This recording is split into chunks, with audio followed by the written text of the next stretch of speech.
থানায় মহিলাদের কটূক্তির অভিযোগ। নাগেরবাজার থানায় মহিলাদের বিক্ষোভ। পারিবারিক বিবাদ নিয়ে প্রথমে থানায় অভিযোগ। তদন্তে অভিযোগকারীদের ডেকে পাঠান পুলিশ কর্মী। ডেকে পাঠিয়ে থানায় মহিলাদের কটূক্তির অভিযোগ। পুলিশের আশ্বাসে পরিস্থিতি স্বাভাবিক হয়।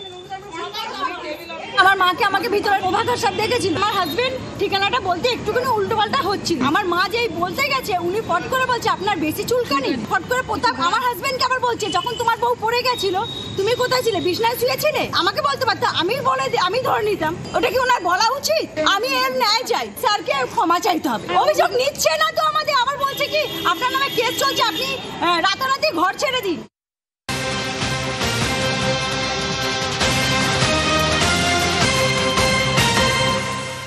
খাবারের খোঁজে ভুটানে হাতির দল। শুক্রবার দেশে ফিরল গজরাজের টিম। জঙ্গলে ফেরার পথে জাতীয় সড়কে হাতির দল। শেষে বানারহাটের ডায়নার জঙ্গলে হাতির দল।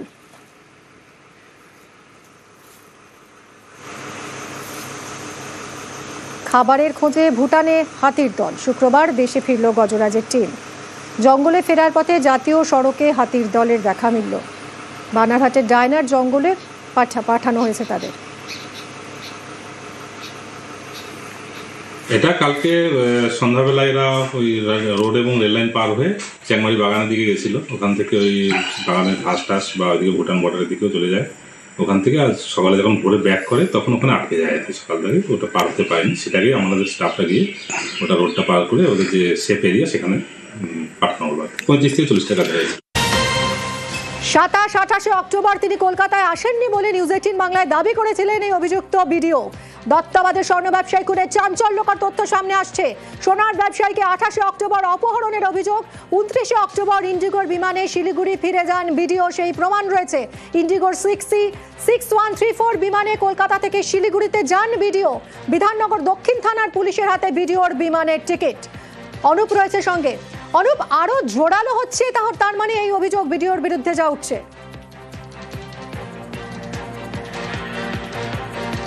তো ভিডিও প্রত্যেক কথা কিন্তু অস্বীকার করলেও আরও কিন্তু জোরালো হচ্ছে এই তথ্য। পুলিশের পক্ষ থেকে তথ্য কিন্তু সংগ্রহ করা হচ্ছে। সেক্ষেত্রে দেখা যাচ্ছে তিনি কিন্তু 9 দিন কলকাতায় ছিলেন। 20 তারিখে একেবারে কলকাতায় আসেন 20 অক্টোবর।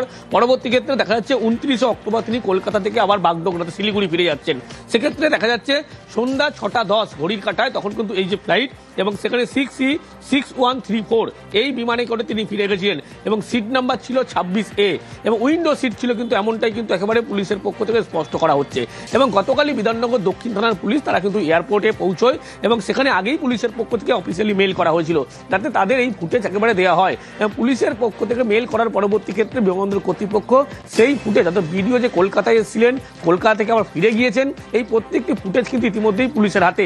শুধু ফুটেজ নয়, অন্যদিকে দেখলে তার প্যাসেঞ্জার লিস্টের যে টিকিটের নাম থাকে সেই প্রত্যেকটি নাম, সিট নাম্বার, কখন গিয়েছিলেন, কখন এসেছিলেন, গোটা গতিবিধির যে ফুটেজ সেই ফুটেজ কিন্তু ইতিমধ্যেই পুলিশ সংগ্রহ করেছে। পুলিশের পক্ষ থেকে প্রথম থেকে দেখা যাচ্ছিল একেবারে তথ্য সংগ্রহের কাজ চলছিল, এভিডেন্স জোগাড়ের কাজ চলছিল, ডিজিটাল এভিডেন্স জোগাড়ের কাজ চলছিল। পুলিশের পক্ষ থেকে কিন্তু দেখা গেল গতকাল একেবারে বিধাননগর দক্ষিণ থানার পুলিশ তারা এয়ারপোর্টে পৌঁছলো এবং সেখান থেকে এই সময় তথ্য নিল।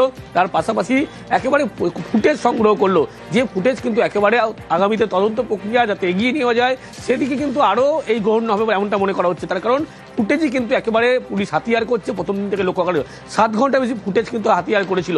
তার পরবর্তী ক্ষেত্রে নতুন করে জোরালো হলো এয়ারপোর্টের ফুটেজ। এখান থেকে কিন্তু একেবারে পুলিশের পক্ষ থেকে বলা হচ্ছে গোটা গতিবিধি তারা কিন্তু একেবারে নজর রাখছে এবং গতকালই বিমানবন্দর কর্তৃপক্ষ থেকে এই ফুটেজ সংগ্রহ করেছে এবং তথ্য কিন্তু ইতিমধ্যেই সংগ্রহ করেছে বিধাননগর দক্ষিণ থানার পুলিশ। মিমি, অনেক তুমি সঙ্গে থাকো। গতকালই নিউজ 18 বাংলায় এই অস্বীকার করেছেন এই ভিডিও পুরোপুরি যে 27 এবং 28 অক্টোবর তিনি কলকাতায় ছিলেনই না, তিনি আসেননি। আরো একবার শুনুন কি বলেছিলেন তিনি। স্বপন কামিল্লাকে চেনেন? আমি কিভাবে চিনব স্বপন কামিল্লাকে বলুন? আর আমার চেনার কি দরকারই আছে? আপনি কলকাতায় এসেছিলেন কবে? আমি কলকাতা গিয়েছিলাম অনেকদিন আগে। মানে 27-28 অক্টোবর আপনি কোথায় ছিলেন? আমি কলকাতায় যাইনি, 27-28 কলকাতায় যাই। খুনের অভিযোগে পাল্টা চক্রান্তের অভিযোগ করছেন বিডিও। সোনা ব্যবসায়ীর খুনে যোগ অস্বীকার করছেন বিডিও। রাজগঞ্জের বিডিও প্রশান্ত বর্মনের চাঞ্চল্যকর বক্তব্য। নিহত স্বপন কামিল্লাকে তিনি চেনেনই না এরকমই দাবি করেছেন। খুনের দিন কলকাতায় ছিলেন না বলে দাবি করেছেন। দাঁতনে উপস্থিতির ভিডিও কারসাজি বলে দাবি করেছেন। নিউ টাউনে তার কোনো বাড়ি নেই বলে দাবি রাজগঞ্জের বিডিওর। নিজের বা আত্মীয়ের সোনা চুরি হয়নি বলে দাবি করেছেন। পুরো বক্তব্য শোনাবো বিডিও কি দাবি করেছেন। আমার কোনো ফ্ল্যাট নেই, 1 নম্বর কথা। 2 নম্বর কথা, পুরোপুরি অভিযোগটাই মিথ্যা এবং চক্রান্তের শিকার। আপনার বা আপনার আত্মীয়র বাড়িতে চুরি হয়েছিল কি? আমার বা আমার আত্মীয় কারো বাড়িতেই চুরি হয়নি। আপনি কলকাতায় এসেছিলেন কবে? আমি কলকাতা গিয়েছিলাম অনেকদিন আগে। মানে 27-28 অক্টোবর আপনি কোথায় ছিলেন? আমি কলকাতায় যাইনি, 27-28 কলকাতায় যাই। আপনি দাঁতনে গেছিলেন? আমি কেন দাঁতনে যাব? নিউজ 18 বাংলায় একটা ভিডিও দেখুন, পরিবারের দেওয়ায় স্বপন কামিল্লার বাড়ি হচ্ছে দাঁতনে, ওখানে কিন্তু আপনাকে দেখা যাচ্ছে। কি বলবেন বলুন তো? দেখুন, এখন কিসের যুগ চলছে আপনারা সংবাদ মাধ্যম তো ভালো করে জানেন, কার ছবি কিভাবে বিকৃত করে কি করা হয়। এটা আমি পরিষ্কার আপনাদেরকে বলছি, এটা একটা চক্রান্ত চলছে। চক্রান্তকারীরা চক্রান্ত করে যাচ্ছেন। সোনার দোকানের যিনি মালিক, স্বপন কামিল্লার বাড়ির মালিক, তিনিও বলছেন তাকে নাকি তুলে নিয়ে গিয়ে মারধর করেছে। আমি আপনাকে বলছি, শুনুন, আমি তো এত বোকা নই, আইন তো জানি। আইনকে এখনো আমি হাতে নিতে পারবো না। আপনি স্বপন কামিল্লাকে চেনেন? আমি কিভাবে চিনবো স্বপন কামিল্লাকে বলুন? আর আমার চেনার কি দরকারই আছে? আপনি অশোক করকে চেনেন? অশোক করকে আমার কি দরকার আছে চেনার? আপনাদের কাছে নামগুলো শুনছি। আপনাদের নিউজ 18-এ আমি অনেকগুলো বাড়ির ছবি দেখাইয়েছেন, আমি দেখেছি, আপনাদেরকে ধন্যবাদ জানাচ্ছি। আপনারা এগুলো একটু এভিডেন্স করে দিন না। এই বাড়িটা ওনার, কাগজ এটা, এই বাড়িটা ওনার, এই কাগজ এটা। মাটিগাড়া, বীরপাড়া, নিউ টাউনের যাত্রাগাছি, এই সমস্ত বাড়িগুলো নয় আপনার?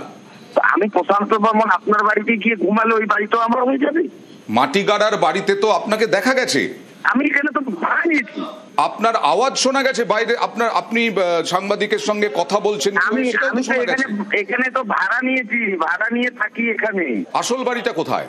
আমার আসল বাড়ি গ্রামে, বোকালির মঠ। আপনি গ্রামে গিয়ে খবর নিন না, আমি কি ধরনের ছেলে আছি খবর নিন, এবং আমি কিভাবে একটা পিছিয়ে পড়া সমাজ থেকে উঠে আসছি সেটা খবর নিন।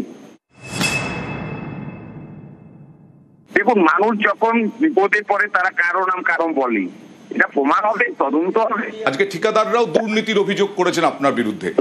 এই ঠিকাদারদের একটু আপনারা মুখ দেখতে বলুন, এবং সংবাদ মাধ্যমের প্রতি আমারও আস্থা আছে। এই ঠিকাদাররা ওখানে ইউনিয়ন বাড়ি চালাতো, এই ঠিকাদাররা ওখানে কাটমানি তুলতো, সেটা আমি বন্ধ করে দিয়েছি ভিডিও হয়ে আসার পর। আমার নামে আমার মোবাইলে ফোন এসেছিল অডিটর সাহেব যে আপনাকে এবার দেখে নেওয়া হবে, আপনার নাম ঢুকিয়ে দেওয়া হবে। তার মানে অডিও রেকর্ড করা আছে। আপনি এই তথ্যগুলো দিতে পারবেন? পুলিশ ডাকলে যাবেন আপনি? অবশ্যই যাবো। আপনার বিরুদ্ধে এফআইআর হয়েছে দাঁতনের থেকে, পরিবারের থেকে, আমাকে দেখুন, এফআইআর হয়েছে, সেটা আইনত আছে, আইনের দ্বারস্থ হব। অবশ্যই মহামান্য আদালত আছে, আদালত বিচার করবে। আমি তদন্ত সহযোগিতা করব, তদন্ত যেখানে এগোবে সেখানে সহযোগিতা করব, সব রকম সহযোগিতা আমার তরফ থেকে থাকবে। পুলিশ কি যোগাযোগ করেছিল আপনার সঙ্গে? কেন যোগাযোগ করবে না, করেছি।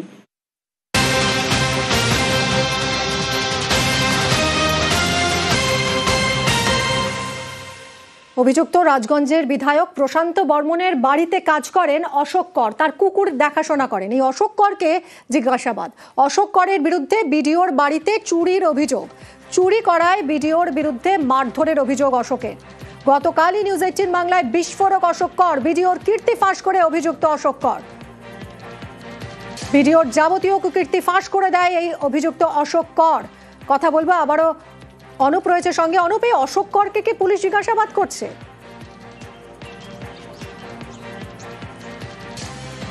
একবারে অশোককর যে অভিযুক্ত ছিল চুরির ঘটনায়, আর তাকে কিন্তু গতকাল নিউজ 18 বাংলা তিনি যে বিস্ফোরক স্বীকারোক্তি দিয়েছিলেন, তার পরবর্তী ক্ষেত্রে কিন্তু বিধাননগর দক্ষিণ থানার পুলিশ তাই অশোককরকে কিন্তু একেবারে জিজ্ঞাসাবাদ করে, সাথে গোয়েন্দা শাখার পুলিশ তারাও জিজ্ঞাসাবাদ করে যৌথভাবে মূলত কি ঘটনা ঘটেছে। চুরির ঘটনা কিন্তু ভিডিও নিজে কোনো থানায় অভিযোগ করেননি এবং সেই কারণেই কিন্তু একেবারে সেই ঘটনা নয়, পাশাপাশি দেখতে গেলে যে ঘটনার বিবরণ দিয়েছিল 28 তারিখ রাতে কি ঘটনা ঘটেছিল, গোটা ঘটনা সম্পর্কে মারধর করার অভিযোগ উঠেছিল তার বিরুদ্ধে, তাকে মারধর করার অভিযোগ ভিডিওর বিরুদ্ধে, এবং তার যে শরীরে একাধিক ক্ষত ছিল, এই গতকালই নিউজ 18 বাংলা একেবারে তিনি কিন্তু এই বিস্ফোরক স্বীকারোক্তি দিয়েছিলেন। তার পরবর্তী ক্ষেত্রে লক্ষ্য করা গেল যে গতকালকে বিকেলবেলা একেবারে এই অশোককর তাকে কিন্তু পুলিশের পক্ষ থেকে বিধাননগর হাসপাতাল থেকে তাকে তুলে নিয়ে যাওয়া হয় এবং সেখানে কিন্তু বিধাননগর গোয়েন্দা শাখার পুলিশ দীর্ঘক্ষণ গভীর রাত পর্যন্ত জিজ্ঞাসাবাদ করে গোটা ঘটনার বিবরণ সম্পর্কে জানতে পারে, কি পরিস্থিতি হয়েছিল, স্বর্ণ ব্যবসায়ীকে মারধর করা হয়েছিল কিনা, তাকে মারধর করে ভিডিও মেরেছিল কিনা এবং কি দিয়ে মারধর করা হয়েছিল, তিনি কতক্ষণ ছিলেন, এই গোটা যাবতীয় বিষয় কিন্তু ইতিমধ্যেই তাকে জিজ্ঞাসাবাদ করা হয়। পুলিশের পক্ষ থেকে প্রথম থেকে এভিডেন্স জোগাড় করে, একদিকে যেমন ডিজিটাল এভিডেন্স, অন্যদিকে মূল সাক্ষী হিসাবে কিন্তু জোগাড় করা হচ্ছিল ভিকটিম, কারণ যে ঘটনা ঘটেছিল সেখানে কিন্তু উপস্থিত ছিল একেবারেই অশোককরই কিন্তু চুরি ঘটনা যে ঘটিয়েছিলেন গতকালকে কিন্তু নিউজ 18 বাংলায় এই বিস্ফোরক স্বীকারোক্তি দিয়েছিলেন এবং তাকে তুলে আনা হয়েছিল, মারধর করেছিল, পরবর্তী ক্ষেত্রে আবার ডেকে পাঠানো হয়েছিল এবং যেদিনকে এই খুনের ঘটনা ঘটে সেদিনকে কিন্তু সন্ধ্যা 6টার কাছাকাছি তাকে ছেড়ে দেওয়া হয় এবং তার আগে কি হয়েছিল, দুজনকেই মারধরের অভিযোগ করছিল এই অশোককর, সেই কারণেই কিন্তু ইতিমধ্যেই অশোককরকে পুলিশের পক্ষ থেকে গতকাল জিজ্ঞাসাবাদ করা হয়। বিকেলের পরে কিন্তু তাকে নিয়ে যাওয়া হয়, গভীর রাত পর্যন্ত জিজ্ঞাসাবাদ করা হয় এবং গোটা ঘটনার বিবরণ সম্পর্কে কিন্তু ইতিমধ্যেই তার থেকে জানা হয়েছে বলে এমনটাই পুলিশ সূত্রের উপর জানতে পারা যাচ্ছে। ধন্যবাদ অনুপ। এই অশোককর গতকাল নিউজ 18 বাংলায় কি বলেছেন শুনুন। চুরি করেছিল, চুরি করার পরে স্যার প্রথম আমাকে মারধর করলো, নিয়ে যাওয়ার পরে গণেশ পূজার 2 দিন পরে আবার ছেড়ে দিলাম, স্বীকার করতে ছেড়ে দিল।